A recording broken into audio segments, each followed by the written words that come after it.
Let's make the JP Daiquiri.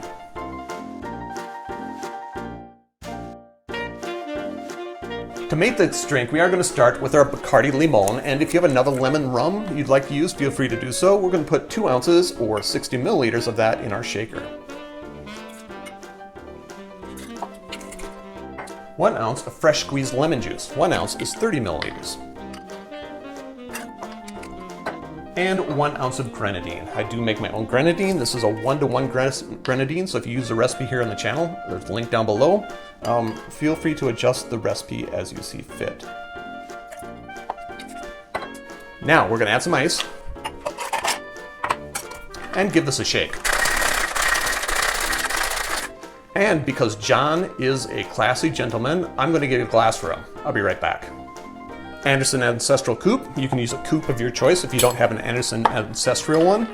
Strain it into there. And when this drink was first created, there were no fancy garnishes. We were just sitting on our back patio deck, really. And John enjoyed it as is. However, if you want to add a little slice of lemon or a dehydrated lemon wheel, feel free to do so. Otherwise, there you have it, the JP Daiquiri.